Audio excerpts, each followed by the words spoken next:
So my buddy Levon left his big camper trailer here for a reason. It's got a few leaks to it. You know, the thing is, you look at something this big, basically it's filled with seals. You've got seals all around the slide out when it's closed, when it's open, every one of those windows, every one of those access compartments. And I'll tell you something, once they start to leak, it's not fun. I had mine out one time at a race, got the slide out, and I'm sitting there in the rain, and it starts raining through the light onto my head. Obviously, that's not good because what's gonna happen, it's not gonna damage everything, it's gonna short out the entire bus. So it's a situation that once you have a problem, you need to address it and address it quick. So anytime we work and we want to seal things up, we call the guys at Steele Rubber Products, S-T-E-E-L-E, just like my last name, right? So you know they're cool. So you take a look at this, and I think there's so much more to seals than the average person thinks. I mean, you look at all the different shapes and sizes when you look through the catalog, and that's not even all they have. So I think, you know, you could say, hey, these are the guys that can seal up pretty much anything. So these guys are experts in the field. All you have to do is tell them, you know, I've got this in this vehicle and I need this and this seal for it, or you tell them, you know what, I've got this big of a space I need, and they'll give you the right seal to seal up that space. And all of it is custom made in-house. These guys control their own quality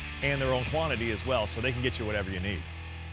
All right, I think we're good there. We've also got this piece down here. It's a little trim piece that covers up where all of the side panels come together and they're all screwed together like that. So this is looking a little worse for wear, so we'll swap that out too. How about we divide and conquer? You work on that, I'll start working on the other windows. All right, fair enough. All right, we're gonna keep working while you guys take a break, because we come back, we've got a ton more stuff to do off of that checklist. That reminds me, I need to get to the dealership too. So what?